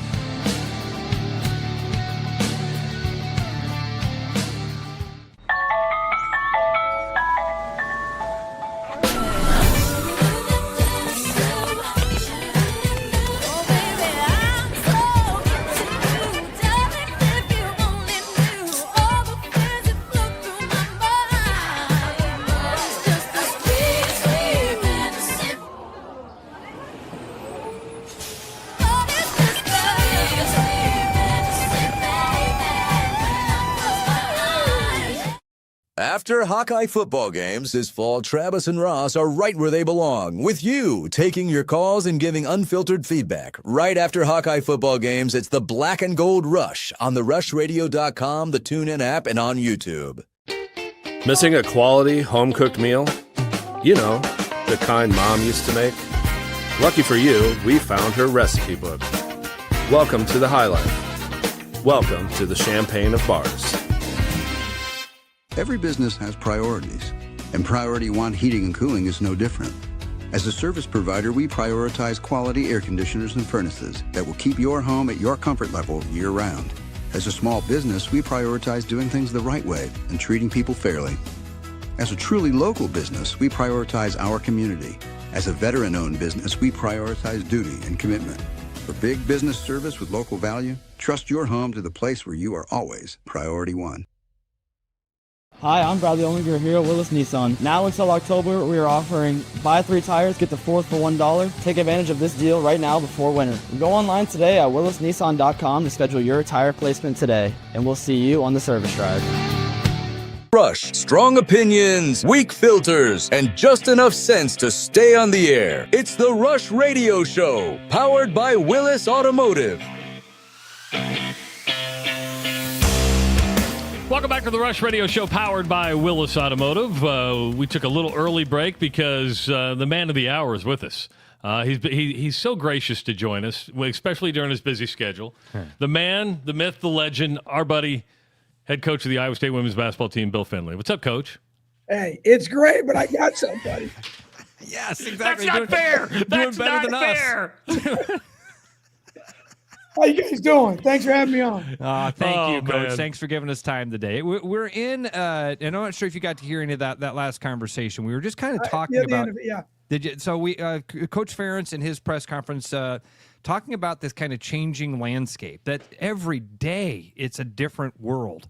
How do you keep up with it? Maybe that's the first question. Like, does it impact your day to day as much as we think it does as fans? Hey, Rob, probably not day to day, but it impacts it more often than you think. And most coaches like to be we like to control things. We like to plan. We like to know what's coming. The problem in the landscape now is you don't know what's coming and you don't know where it's coming from. There's so many different constituencies that have impact in it. And when you get into the corporate world and all that kind of stuff, and the NCAA is, I think, just trying to run away from as many lawsuits as possible. It's just that part of it's hard. I think we can all manage if you had guidelines, best practices, we could all figure out something, but it does. It is something that we have to spend a lot of time on. We're meeting with our compliance people a lot. Like, what are you thinking? What's coming? What's in the discussion? And you can't go crazy about it, but you better pay attention to it. Yes. You know, Ross asked an important question before we took the break, and that what makes Iowa different? Meaning, and we're talking the state, like your longevity, Kirk's longevity, that, you know, he said reactionary times. I don't think we're as is it the Iowa nice culture? Is there something about that where it's just, you know what, we're fairly conservative, and I mean that not in a political way, but you know what, there's going to be high times, there's going to be low times, and you ride that kind of like the market. No, I think that's exactly what it is. And, you know, we live in a state where there's no major league sports. So we don't have to, the infiltration of the professional model hasn't probably hit us. You know, we're so consumed by our school and our teams, and, you know, the sense of pride that we have when we go beat, like in our, you know, when we went and beat a Texas, or when you beat the big guys, and when Iowa beats a Penn State or a Michigan in football, there's this sense of pride. You know, we are hardworking people in this state. We embrace our schools. We understand what it means. I think there's a great sense of pride in the student athletes and the people that represent our schools. And I think it's just something that's a little different than other places. And I think then you combine that with the success that both programs have had. Yeah. And then that makes it even more unique. It's this smallish state that's in two different conferences, that's made a name for themselves nationally. And I do think there's a great sense of pride there. And, you know, we do, you know, I have 4 grandkids, and there's stuff that 2 live in Ames and 2 live in Ankeny, and it's not perfect, but we do think we're a little immune to some of the stuff that you see on the national news. So I don't think it's still there, but it's not in your face 24/7. Maybe I lived in California for a while, and I'm not going back. So, so I do think that's a part of it, Trav, for sure. Coach, I think that you just said something there that you're probably being a little bit humble about it. That's just your nature, but you touched on something that's very true. You and Coach Ferentz, the 2 examples we use of that longevity, you've had success. You have constantly either met your expectations or come very close to meeting expectations. And if you don't meet expectations, just like Coach Ferentz hasn't at times, the next year you do. You exceed the expectations. And so fans are willing to kind of ride that. But we have had examples. You've lost coworkers that had a bad season, and then all of a sudden they're not there anymore. We just had a football coach at Northern Iowa. Had a couple of bad years. That's not enough. You're not meeting those expectations. So I do think that you touch on something there. Your success is the reason that you have been the longevity that have had that longevity, is not because you're just a nice guy who fits into the Ames community. It's because you've done a hell of a job as a coach, and you've won the games you needed to win. Well, thank you for saying that. But and the other thing I would say is I do not belong in the same sentence as Kirk Ferentz. Except that we've coached at the same school for a long time. Other than that, it probably stops. But yeah, you're right. And I think that's the thing. And I heard part of, actually when I was driving in, I heard part of Coach Ferentz's talking about graduation rates. And, yeah, you know, to his credit, he said the last 4 days, hell, man, I haven't heard about it in the last 4 years. Yeah. But that's the world we live in. People want to win. And, you know, it trickles into everything we do in society. And again, like Trav said, I don't want to get into politics, but we're very divisive in a lot of ways in our country. And why should you wish sports would be immune to that, where we could, hey, we're just going to enjoy the competition. but it doesn't work that way. And but you do have to win. And it's funny the things that you read and hear, but and I will tell you guys, and you can ask any of our players, every single day when practice ends, every single day, the first thing I mention to them is their academic responsibility. Now, that's one of those things that we take great pride in. Our program does. Obviously, the outside world doesn't. So sometimes you block out the noise, and sometimes you block out the stuff that people should care about, and they don't. They don't care if our kids graduate. They don't. They want us to win games, and they want TJ to win and Matt to win, and same at every school, unfortunately. Yeah. But it doesn't mean that the people on the inside shouldn't care about that, because at some point, what I tell every kid that we talk to, the ball is going to stop bouncing. And you better have something, unless you hit the lottery or you make a lot of money in college now. And none of them are making that much money. They're making some money, but they're not making life-changing money. And hopefully that message gets through enough so they can get that piece of paper at the end. How much are you involved? Or, Trav, did you have another? Because I wanted to ask maybe about the NIL deal, because we did have a listener that wanted to know if have you guys had any deals that have been denied by Deloitte? What is that? What's that relationship like with that entity? Yeah, it's a learning curve for sure. We have not had any denied, but there haven't been any that I think I read somewhere the other day they've approved 90% of them. Oh, okay. I think. The challenge, as you guys know, we live in a capitalistic society. Yes, we do. And how are you, as an NIL going to tell Travis and Ross that Audie Crooks isn't worth this money for this podcast? I don't know how you do that. And so that's where they went away from, it's termed range of compensation. It's not value. It's not what you're worth. So some smart lawyer changed it to range of compensation. So as of now, we haven't had any issues. It's a work in progress as far as how every school handles it. Everyone now is looking at all these ideas on, how you can get people involved. But that is something that I think in the next 18 months, you're going to see a lot of discussion and movement and how is this being enforced? Who's the first person or school that has an athlete that gets denied? There's lawyers standing outside my office right now. They're ready to go. Just lined up. Looks like they're waiting to get into a concert or something. It's going to happen. And what you hope for is that there's enough enforcement. And I don't know. That's the piece now, Ross, Trav, that you're hearing a lot more. How is it going to be enforced within the NIL Go piece and Deloitte and the tampering and the other stuff that goes? I don't know how those things go together. So, you brought up Audie, and I was going to bring this up later on, but since you brought up her name, she did the greatest slight on Dave Portnoy going into Great Plains Pizza. Did you see the video of that? She just totally blew him off. He was like offended. He's like, she blew me off. Yeah. I thought it was that was classic. I haven't seen this. It's awesome. It's awesome. That's classic Audie. Oh, man. So the preseason poll came out yesterday. You're ranked 14th. You have 2 preseason all-conference players. You got a target on your back, but I believe last year you started in the top 10. It's a smaller target, but do you think the number 14 ranking is fair? Do you pay attention to that? How do you approach it?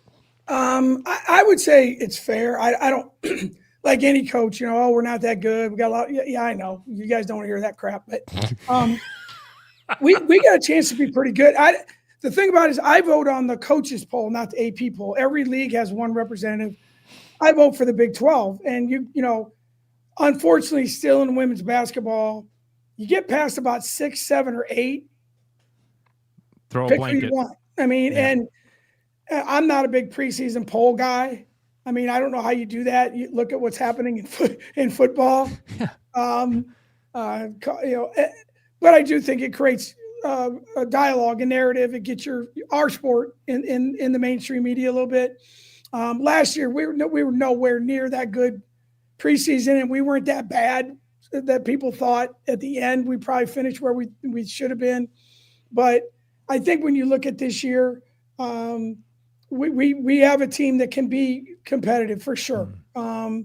And I think the challenge for us is we only have one senior on our team. We're a very junior dominated team. Last year was my fault. You know, the portal, most people say you need to get older. We got younger, which was really smart. That's why I have even more gray hair than I talked to you guys last year. That was a mistake on my part. I did not read the room very well. This year, even though we're junior heavy, we're experience heavy. Yeah. You know, Audie, Addie, AJ have all started since they were freshmen. Obviously, new point guard. So, like, you know, what's new quarterback, new point guard. But the good news is Jada Williams is transferred from Arizona, is a very talented kid, originally from Kansas City. Reese Beatty's a freshman from Tennessee, very talented. The good news is they're going to walk into a building with Audie in front of them. You know, it's like you guys, like, you know me, I'm a baseball guy. You got to be good up the middle. Yep. And Jada and Reese are walking into a pretty good situation. So hopefully they'll learn quickly. But, you know, we're a team I think will compete day in, day out. And we got a chance to be a really good team. I've got several questions now, Coach, because I want to go back to the coaches poll thing, because you said something in there that I want to kind of ask about. But before I do that, let's talk about this season and these expectations. So do you set an expectation for yourself for this team? Do you have an idea in your mind right now of what success looks like at the end of the year? You know, I'm not a big set specific goal person. Okay. I think that this is just me personally. I know a lot of people like that. I think sometimes it's hard to judge that with 18 to 22-year-olds and injuries, whatever. It's like, do you set an expectation that in the end was too low or too high? And so it's kind of, it's a moving target, Ross. It's a great question. Like that. For us, it's a moving target during the season. I would say the two things initially, it's always make the NCAA tournament, obviously, is the number one thing. But I think in the women's game, the high goal for us is to be in the top 16. Because if you're in the top 16, you get to play at home. And if you get to play at home, you got a good chance to win a couple, and then you keep going. So, you know, in the back of your mind, you're just thinking, all right, and do we have that kind of team? Possibly, yes, we do. Last year, no chance. No chance. Yeah. And we knew that. So I just, you know, our kids, but, you know, I asked them to do individual goals because that's what's important to them relative to their team. You know, if Audie wants to be player of the year and Addie Brown wants to break the rebound record and Jada Williams wants to lead the nation in assists, hell, brother, if those things happen, we're pretty good. Yeah. You know, so it's like if you kind of let them individually pick stuff, usually that translates into overall team success, and that's kind of what you're searching for down the road. I love that. Okay, so you said something about the coaches poll that I want to make sure I'm not misunderstanding. You said that you're the Big 12 representative for the coaches poll, so not all of the Big 12 coaches vote in the coaches poll? No. It's on USA Today, I think. It comes out later. There's 32. I should know that, sorry. 32 conferences that have automatic bids, and each conference has one person. So I did not know this. There's 32 people that vote on the coaches poll in women's basketball, and the Big 12 person that votes is myself. We vote every Monday. I just did my preseason vote.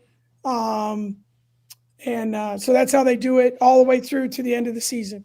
Yep. I've always hated coaches polls. Dan McCarney was the first one to tell me, no, I actually did it on my own. I loved it. I do.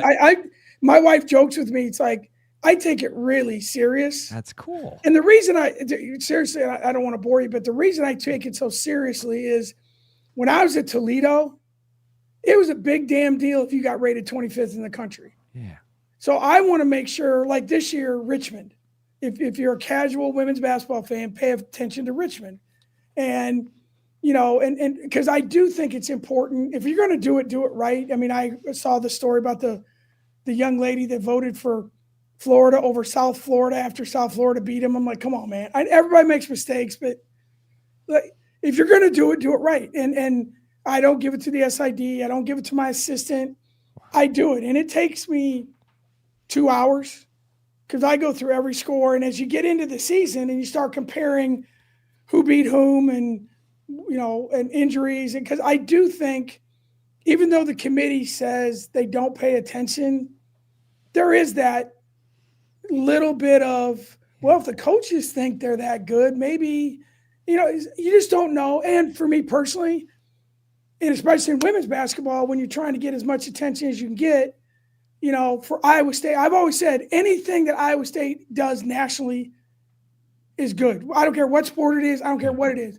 So if you see ESPN scroll across the bottom, number 22, Iowa State, someone saw that. So I take it very seriously. I don't know that everyone does. Early in the season, you see a lot of voting that you're like, what in the hell are these people thinking?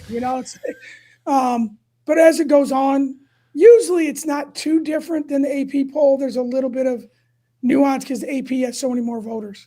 To your point on Richmond and your time when those being ranked, I remember Chuck Long telling us when he was recruiting that, having that number next to your name, it helped you cut through the noise. It gave you more clout when you were in those living rooms and having those conversations. Well, and especially now, Ross, because everything now is so visual with recruiting. And so you're sending out graphics all the time. And if it says number whatever compared to just your school, it does get people's attention. And that's good. You send out a graphic and it's big number and the name of your school isn't that big. They look at the number first, But hey, my man Trav's drinking an Ames Lager this morning. I love it.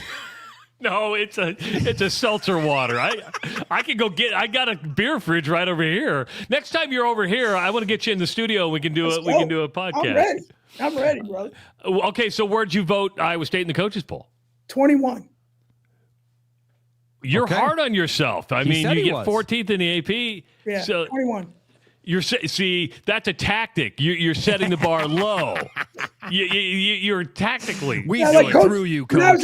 When I was at Notre Dame, Coach Holst used to always say, "Promise low, deliver high." Yeah. So that was his mantra all the time. So I've kind of stuck with that. But I thought that was fair, and based on what I've seen, and we've had some injuries, but nothing major. But I just and with the other teams that I've seen, like there's teams in our league. That I think are better than people think. And I know those teams. I don't know some of the other teams. So, TCU, Baylor, Oklahoma State are really good teams. So I think the national narrative is so Audi driven for us that we probably get a couple percentage points bump in the polls because of Audi. Because we do have people that listen. They're fans of your rival. They want to know where you put Iowa in the top 25. 20. See. Look at that. I love this. Hey, you've created motivation for your team, is what I see. Yeah. Coach, how long? No, they're good. They're good. They're really good. I don't know who their point guard. I think is it Chit Chat. I think they have a transfer. Yep. Yeah. I mean, if that kid is as good as I've heard she is, they're going to be really good. Jan does a great job. They've recruited really well. They're players. I mean, Eddie Deal's a great player, great young player. We recruited her really hard. I think they're going to be a really, really good team. And so that I thought that was a very fair evaluation. But man, that's to your point, Coach. Like they've made so many changes. They had a few roster changes. It's going to be. You can't predict what that chemistry will be. Yeah, and that's a hard. And I think that's a hard thing. Like they did such a good job with Lucy Olson coming in, and I mean, I told one of our media guys here that what Lucy Olson did coming in after Caitlin Clark. I mean, man, dude, that's big shoes. I mean, those shoes are. Yeah, I mean, exactly. And she played great, and so it's like that's the piece that you just don't know. And the same with us, with Jaden Reese. They're very talented kids. They're very good basketball players, but Emily Ryan ran this team for 5 years. Yeah. And so you just don't know until they actually have to go out there and do it. But that's the challenge that we all go through. You got Media Day tomorrow. Before we let you out of here, we appreciate the time you're giving us. Oh, thank you. Hopefully It's always fun. Hey, we got somebody back there. Let me see. Coach Fenley wants to say hi to you. She wants to show off her earrings, Coach. She just got some real pretty new clover earrings here. What's your name, honey? Shamrock, not clover. Sorry. And this is my daughter Audrey. Audrey, nice to meet you. He says, "Nice to meet you." Ready to go to school? Go. I tell my sons and my grandkids, go learn something today. Coach, I learned something from John Walling, Rory Walling's dad, and we say it to our kids all the time now too. And it's work hard, have fun. That's right. Those are our rules every day. Work hard, have fun. Yep. Coach, because you're a baseball guy, and I'm assuming you watched the NLCS last night.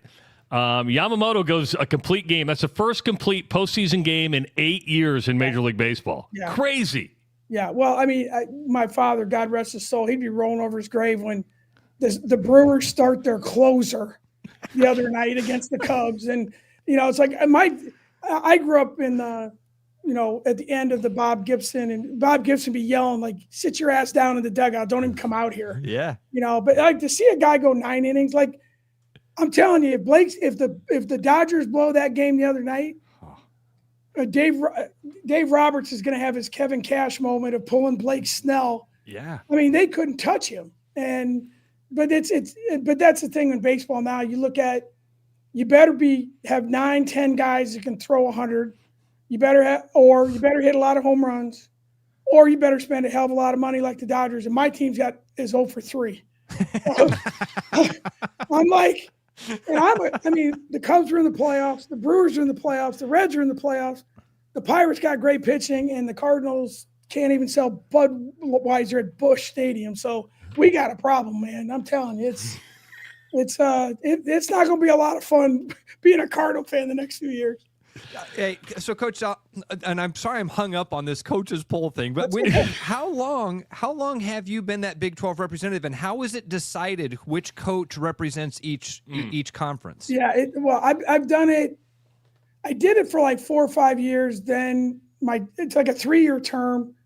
You sign up for 3. The league office just literally calls us, hey, you want to do it? Like we need someone. Like First guy we called said no. Usually when they call me, it's like, damn, we got 15 no's. We need a yes, please. I say yes. And then my term was off, and then another coach did it who ended up losing their job. So they came back to me again. And I said yes. And so it's not about qualification. Okay. It's about, you're the guy that they just stuck with. And I don't know how the other leagues do it. Everyone probably, and some coaches I'm sure love doing it, so they volunteer, but that's pretty much all it is. Well, you didn't like the connection we made with Kirk Ferentz. And as we're talking here, I realize that might not be the right guy, because Travis, I'm thinking back on those conversations we've had with Coach about building the program, how when he took over, man, there were handfuls of people that were showing up for women's games at Iowa State. And I'm realizing, Coach, maybe Coach Ferentz isn't the right one, but Coach Fry is. Is that fair? Do you if I say that to you, do you say, "Oh, okay, I'm okay being in"? Yeah, because I feel like you've done for Iowa State women's basketball kind of what Coach Fry did for. And I grew up in eastern Iowa in Davenport, so I watched the growth and how they'd come on the field, the American needs, farmers, the tight end standing up and all that stuff. I remember that stuff growing up. So again, that's a great. I don't know if that's a great. I mean, it's certainly a compliment, but it's meant to be. Yeah. Yeah. Thank you. I know it is. Hey, my boy TJ's coming to Omaha this weekend, Friday. I know that. Friday night they got the exhibition game. Yeah. Playing my guy, Coach Mack. Can you believe that? I think there's going to be like 17. Well, Nebraska plays on Friday night. So the thing is, how many people are going to show up at that game? But I bet there's 17,000 for an exhibition game. I believe.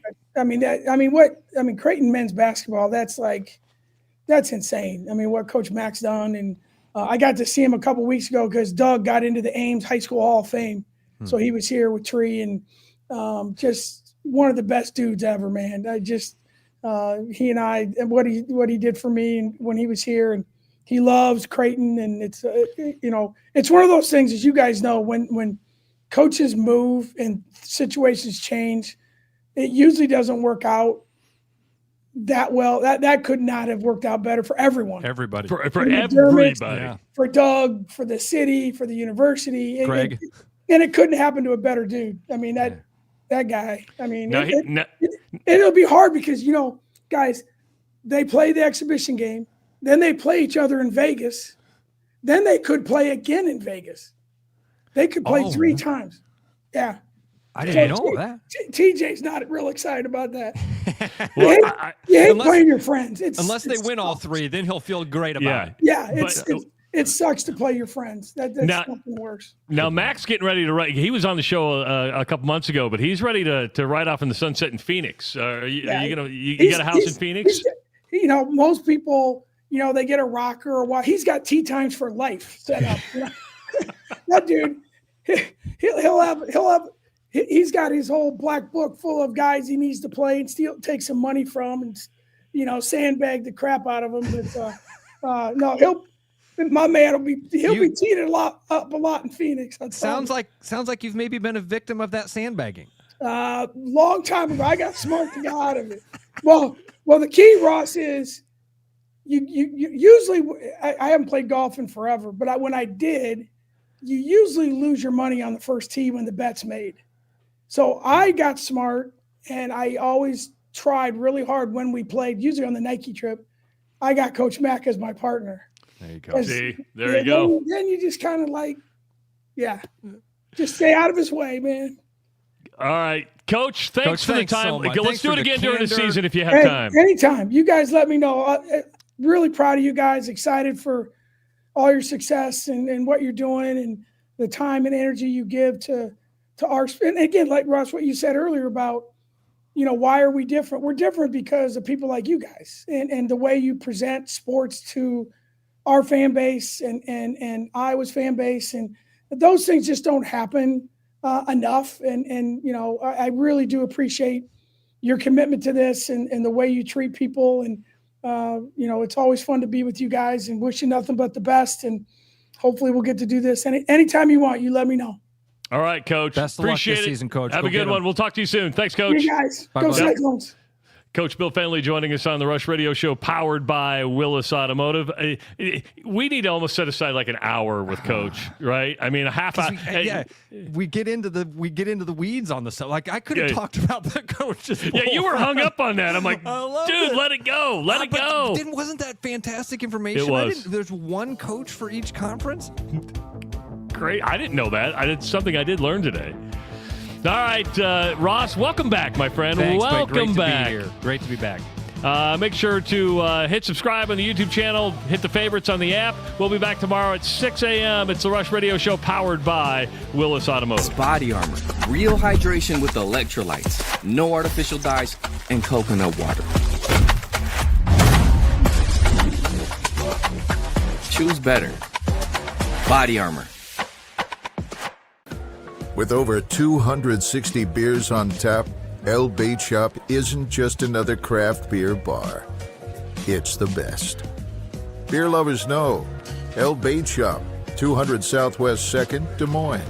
There's a new spin on casual dining near Drake University. Lucky Horse Beer and Burgers. Craveable faves, flatbreads, delicious burgers, frozen cocktails, and a crazy cool vibe. Get to Lucky Horse Beer and Burgers today. Are you thinking about buying a home this year? Start by getting pre-approved with Gary Presnall at Northwest Bank in Des Moines to see how much you can qualify for and what loan programs meet your needs. Gary can get you pre-approved in 30 minutes or less with a pre-approval letter to you. Gary offers first-time home buyers programs, VA loans along with FHA, IFA, and conventional loans. Call Gary at 515-975-6767 or find his profile at nw.bank.